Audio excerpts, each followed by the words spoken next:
তোমাকে কতবার বলেছি ছাউনিটা সারাও, ছাউনিটা সারাও। বাবা, মাছ বিক্রি করে আমার জন্য মাংস কিনে এনো কিন্তু। বিলের পাশে চিংড়ির হাট বসেছে, দাম অনেক কম। এই এই, এখান থেকে যাও দেখিনি। আজ দেখি নদীর পাড়ে তেমন কেউ নেই। এত সুন্দর চিংড়ি রেখে আমার এই পুঁটি মাছ কি কেউ কিনবে? কত বড় বড় চিংড়ি! আমার তো খুব আনন্দ হচ্ছে।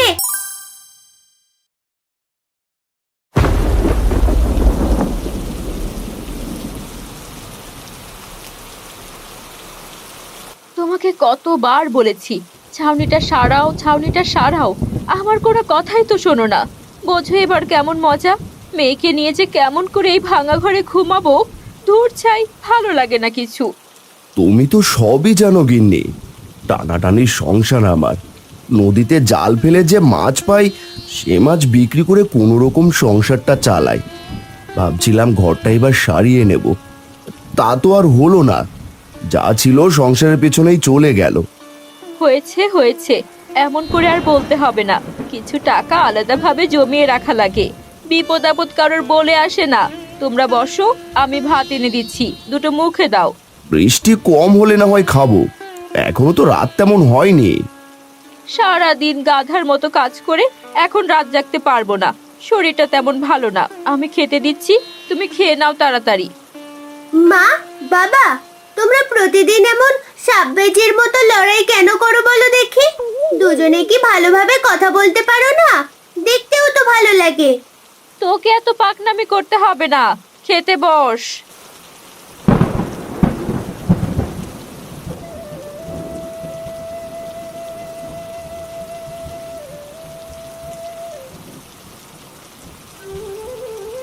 বাবা হারান, এভাবে মন খারাপ করে বসে আছিস কেন রে? কিছু হয়েছে? না মা, এখনো দেখি টিপ টিপ বৃষ্টি পড়ছে। কি যে করি, এমন অবস্থাতে কি নদীতে মাছ পাওয়া যাবে? আর মাছ না পেলে যে বাজার করতে পারবো না। এত চিন্তা করিস না তো। বৃষ্টি একটু ধরে আসুক, তারপর নদীতে যাস। এই নাও বাজারের ব্যাগ। বাড়িতে তেল, চাল, লবণ সব ফুরিয়েছে। বাড়ি ফেরার পথে সবকিছু নিয়ে এসো। ভাবছি এখনো তো বৃষ্টি পড়ছে, নদীতে কি মাছ পাবো? না, আর দেরি করা ঠিক হবে না। আমি আসি গো তবে।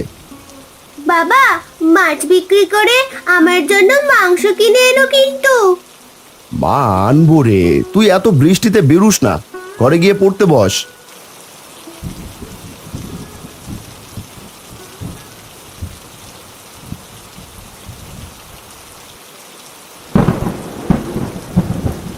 আজ দেখি নদীর পাড়ে তেমন কেউ নেই। আমি তো একাই এসেছি, কি আর করা। মাছ না ধরতে পারলে তো সংসার চলবে না। ছোট্ট একটা মেয়ে আছে, মা আছে, তাদেরকে তো আর কষ্ট দিতে পারি না।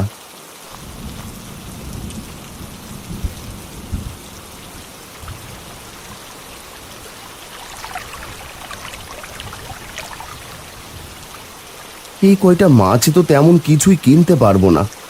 সকালে এসেছি, এদিকে সন্ধে নামতে চললো। এরপরে বাজারে গেলে আর মাছও বিক্রি করতে পারবো না। এই মাছগুলো নিয়েই বাজারে যাই।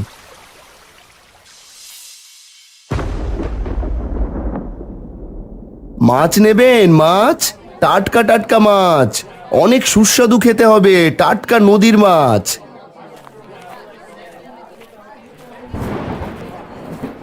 এই দাদা, বাজারে তো কোনো মাছই ওঠেনি। তোমার কাছের মাছও তেমন ভালো নয়, সবই চুনো পুটে। কি আর করা, ছেলে মেয়ে মাছ ছাড়া ভাত খায় না। আমাকে সবগুলো মাছ দিয়ে দাও, বিনিময়ে তোমাকে 50 টাকা দেবো। ভাই, এ তো অনেকগুলো মাছ। এতগুলো মাছ মাত্র 50 টাকায়, আর কিছু টাকা দিন না। তাহলে থাক, এখনই আবার বৃষ্টি নামবে। আমি চলে যাচ্ছি। এদিকে আবার সন্ধে ঘনিয়ে আসছে, তোমাকে মাছ দিতে হবে না। বাজারে তেমন কোনো মানুষ নেই বৃষ্টির জন্য। এখন বিক্রি না করলে মাছগুলো বিক্রিও হবে না, তখন যে আমার সব শেষ হয়ে যাবে। ভাই, নিয়ে যাও। কি আর করা, বাড়িতে চাল নেই, মাছ বিক্রি করতে না পারলে না খেয়ে থাকতে হবে। ঠিক আছে, তোমাকে 5 টাকা বেশি দিলাম, নাও।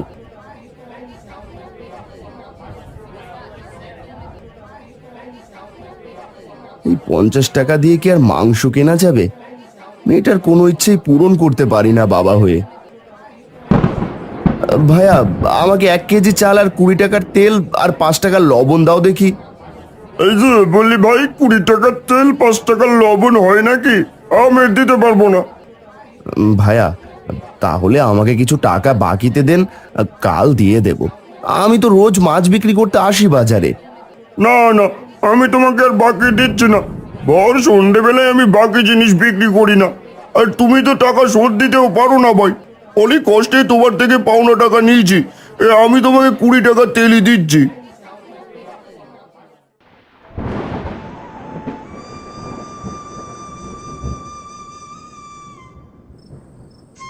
বলি সেই সকালে গিয়েছো আর মাত্র বাড়িতে এলে?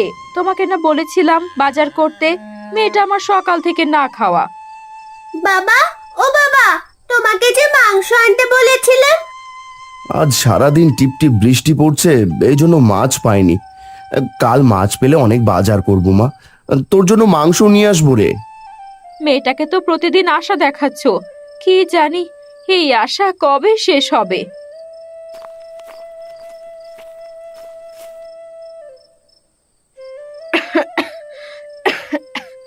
বাবা, তোকে যে বলেছিলাম আমার খুব কাশি হচ্ছে, কিছু ওষুধ আনতে।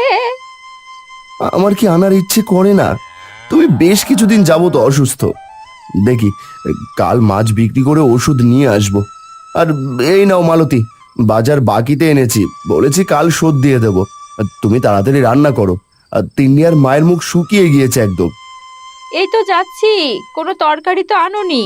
আজকেও কচু শাক রান্না করতে হবে। মেয়েটা যে আর কচু শাক খেতে চাইছে না। জানি না বিধাতা কবে মুখ তুলবেন। আমি গোসল সেরে নেই গিন্নি। তিনি মা, তোর মায়ের কাছে একটু সাহায্য কর দেখি। ঠিক আছে বাবা। মা, আপনি অসুস্থ, বিছানায় শুয়ে থাকুন। তিনি আমার সাথে আয় দেখি, কচু শাকগুলো ভালো করে বেছে দে।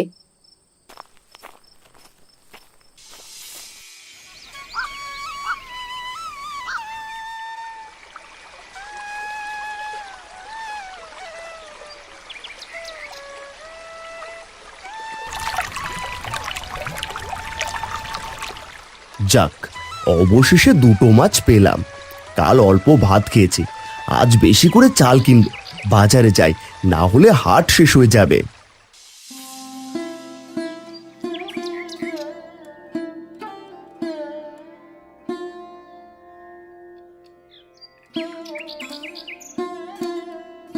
কি দাদা, তুমি মাছ বিক্রি করতে বাজারে এসেছো কেন?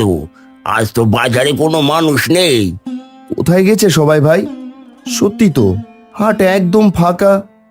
সবাই তো বিলের পাশে গেছে, ওখানে নাকি চিংড়ির হাট বসেছে। আমিও 2 কেজি চিংড়ি কিনেছি। চিংড়ি মাছ হলে কি আর কোনো মাছ লাগে বলো? কি বলছিস ভাই তুই? তাহলে আজ বিলের পাশে হাট বসেছে? হ্যাঁ হ্যাঁ, তুমি বরং ওখানে নিয়ে যাও, তোমার মাছগুলো দেখো বিক্রি করতে পারো কিনা। আমি তো এটাও শুনে আসলাম ওখানে নাকি প্রতিদিন চিংড়ির হাট বসবে। ঠিক আছে ভাই, আমি তাহলে ওখানেই যাই, না হলে আমার মাছগুলো আবার নষ্ট হয়ে যাবে যে।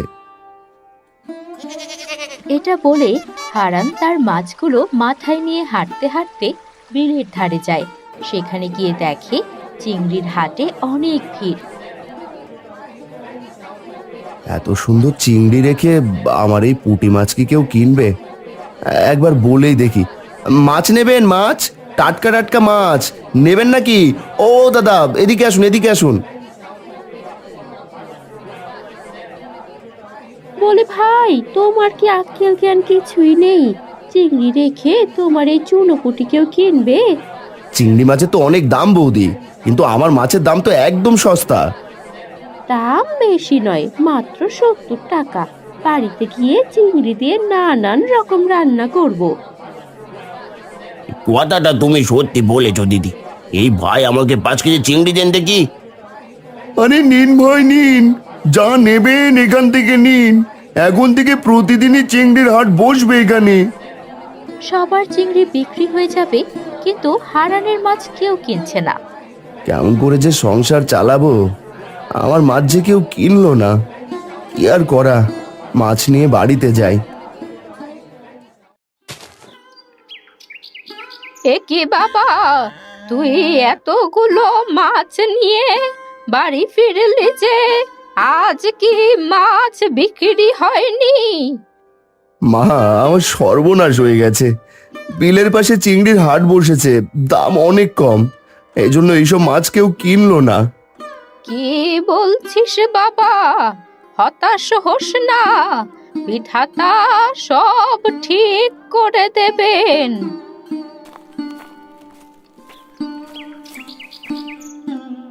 বাবা, জল খাও। এমন করে কেন ভেঙে পড়ছো বাবা? তুমি ভেঙে পড়লে আমাদের কি হবে বলো? তুমি চিন্তা করো না, মা এসেছিল, 5 কেজি চাল আর কিছু বাজার দিয়ে গেছে, সেটা দিয়ে কয়েকদিন চলে যাবে। তুমি অন্য কিছু করো। কি করব, আমার মাথায় কিছুই আসছে না। আমার মাথায় একটা বুদ্ধি এসেছে বাবা। আমাদের উঠোনে ওই পাশটায় তো ফাঁকা জায়গা পড়ে আছে, সেখানে তুমি পুকুর কাটো। কি সব বলছিস তুই মা? এখন পুকুর কেটে কি হবে? হবে বাবা, তুমি পুকুরে চিংড়ি চাষ করবে, আর সেই চিংড়ি তুমি বিলের ধারে বিক্রি করবে। টাটকা চিংড়ি হওয়ায় সবাই তোমার কাছ থেকে চিংড়ি কিনবে। কিন্তু মা, পুকুর কাটতে গেলে অনেক লোকজনের দরকার পড়বে, তাদের টাকা দিতে হবে। এমনিতেই নুন আনতে পান্তা ফুরায় আমাদের। কেন? আমার ওই গরুটা বিক্রি করে যা টাকা পাবে ওটা দিয়েই হয়ে যাবে। মেয়েটা মন্দ কিছু বলেনি, তাছাড়া আমাদের গরুটা তো অনেক ছোট, ওর খাবার জোগাড় করতেও অনেক খরচ, নিজেরাই খেতে পারি না, গরুকে কেমন করে খাওয়াবো? তুমি তাই করো, গদাই দাদার বউ বলেছিল একটা গরু কিনবে, তুমি গিয়ে খবর দিও। এখন তো সন্ধে হয়ে এসেছে, কাল বিক্রি করব বরং।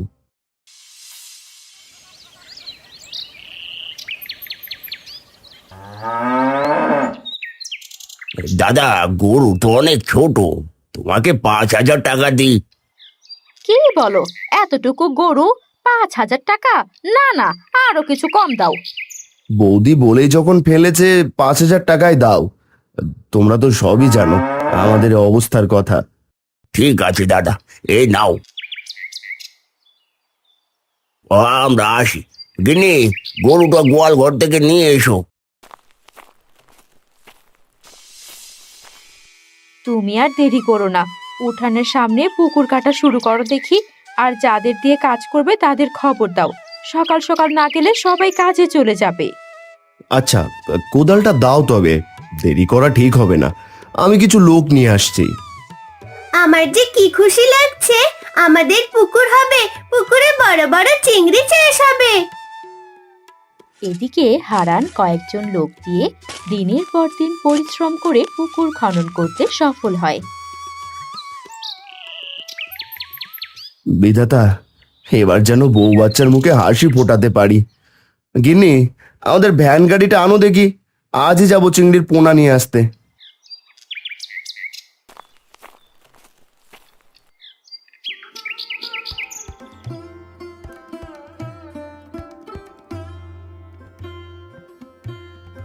মা, আমি আর তিন্নি মিলে পুকুরের আশপাশটা পরিষ্কার করে দিচ্ছি, এই রোদে আপনাকে আর কষ্ট করতে হবে না।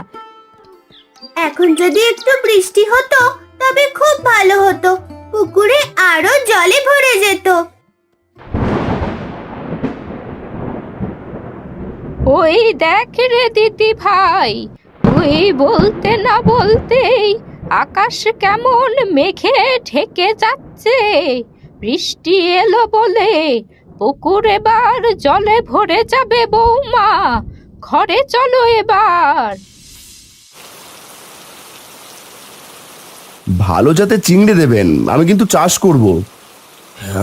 অনেক ভালো জাত বাবা, দেখবে এই বুড়ো বাবার কথা তোমার মনে পড়বে।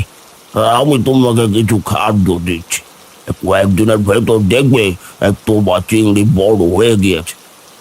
ঠিক আছে চাচা, তাই করুন। বৃষ্টি শুরু হয়েছে, আমাকে এবার ভিজতে ভিজতে বাড়িতে যেতে হবে। বাবা বেচবে কেন? আমি একটা ছাতা দিচ্ছি আর চিংড়ি ওদের খাবার ঢেকে দিচ্ছি। তোমার 3,700 টাকা হয়েছে। ধন্যবাদ চাচা, আমি আসি তবে। সফল হও বাবা।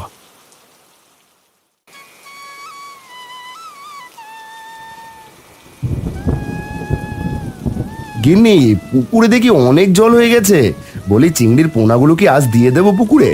দিয়ে দাও, পুকুর ভেসে যাবে না। ঘর থেকে একটা তোয়ালে মাথায় বের হয়ে এসো, পোনাগুলো ছেড়ে দিয়ে আসি। তিন্নিমা, তুইও আয় দেখি।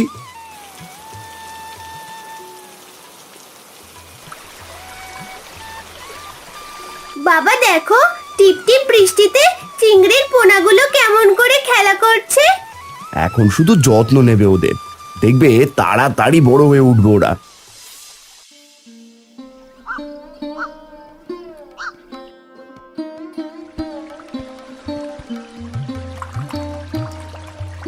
বাবা, কত বড় বড় চিংড়ি! আমার তো খুব আনন্দ হচ্ছে। এই 2 মাসে চিংড়ি মাছ যে এত বড় হবে ভাবতেই পারিনি। ওগো, শুনলাম মিলের ধারে এখন তেমন চিংড়ির হাট বসছে না। এখন চিংড়ির অনেক দাম, বুঝতে পারলে গিন্নি, এই জন্য চিংড়ির হাট কমে গেছে। আমার তো পুকুরে অনেক চিংড়ি, কিছু চিংড়ি তো অনেক বাচ্চাও দিয়েছে। আমি কম দামে চিংড়ি বিক্রি করব, যাতে গরিবরাও কিনে খেতে পারে। আমি আবার বিলের ধারে চিংড়ির হাট বসাবো।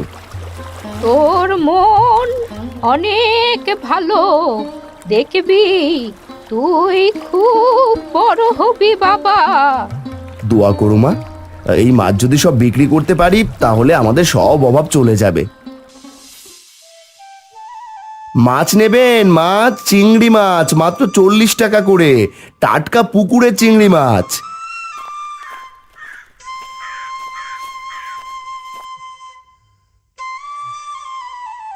সত্যি বলেছো দাদা, সত্যি তো মাছগুলো তো নড়ছে। এত কম, আমাকে 2 কেজি দাও। এখন চিংড়ি মাছের দাম যে হারে বেড়েছে কিনতেই পারছি না। মেয়েটা কবে থেকে খেতে চাইছে, এখন তো আর হাটই বসে না এখানে। এখন থেকে আমি বিক্রি করব এখানে। ভালোই করলে দাদা, আমি সবাইকে গিয়ে তোমার কথা আর এই হাটের কথা বলবো।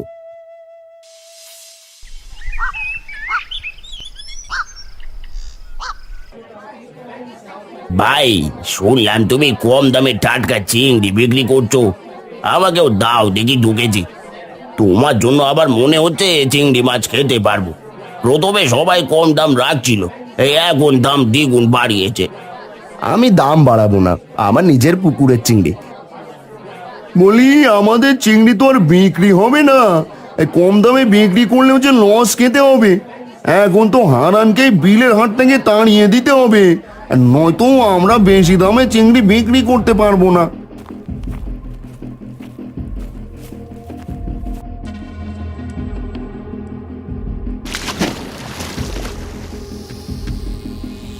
এই এই, এখান থেকে যাও দেখিনি, তুমি আমার ব্যবসা নষ্ট করতে এসেছো। হায় হায় হায় হায়, এটা তুমি কি করলে ভাই? আমি তো আমার মতো ব্যবসা করছি, আর এখানে তো চিংড়ির হাটই উঠে গিয়েছিল, আমি আবার শুরু করেছি। তুমি এখানে ব্যবসা করলে আমাদের চিংড়ি মাছ কেউ নেবে না। তুমি যাও বলছে এখান থেকে, এখানে আমরা কেউ তোমাকে ব্যবসা করতে দেবো না। আমার দাদা এখানে ব্যবসা করবে, কে আছে নিষেধ করো দেখি। তোমরা যে বিলের ভেতর সব চিংড়ি ফেলে দিয়েছো আর চিংড়িতে যে ফরমালিন দিয়ে টাটকা করে রেখে বিক্রি করছো, তার সব প্রমাণ আমার কাছে আছে। আমি মোড়লকে বলবো। না না ছোট ভাই, এমনটা করো না, তাহলে যে আমাকে কানাকানি কাটাতে হবে। তাহলে দাদাকে এই বিলের পাশে চিংড়ির হাটে ব্যবসা করতে দাও। ঠিক আছে ঠিক আছে, এই চলো সবাই। হারান্দা, আমাদের ক্ষমা করে দিও, আমরা বুঝতে পারিনি। আরে আমি কিছু মনে করিনি, প্রয়োজন পড়লে আমার কাছ থেকে মাছ কিনে নিয়ে তোমরাও ব্যবসা করতে পারো, তাহলে সবাই একদমে চিংড়ি বিক্রি করতে পারবো। তুমি খুব ভালো ভাই, এখন থেকে তোমার কাছ থেকে চিংড়ি কিনে আমরা সবাই একদমে এই চিংড়ির হাটে বিক্রি করব। দাদা, তোমার মতো মানুষ সত্যি পাওয়া যায় না, দেখবে তোমার কখনো অভাব হবে না। তাহলে কালই সকলে তোমার পুকুর থেকে টাটকা চিংড়ি কিনে নিয়ে আসবো। তবে বেশি লাভ কিন্তু করতে পারবে না, যাতে সকল গরিবরাও খেতে পারে। ঠিক আছে, আমাদের মনে থাকবে গো দাদা। এরপর যে যার মতো চলে যায়। চিংড়ি ব্যবসায়ীরা চিংড়ি কিনে আনে হারানের কাছ থেকে অল্প দামে। এরপর 2-5 টাকা লাভে তারা চিংড়ি বিক্রি করে। সবাই মিলেমিশে বিলের পাশে চিংড়ির হাটে ব্যবসা করে। এদিকে হারানের অভাবও চলে যায় চিংড়ির ব্যবসা করে।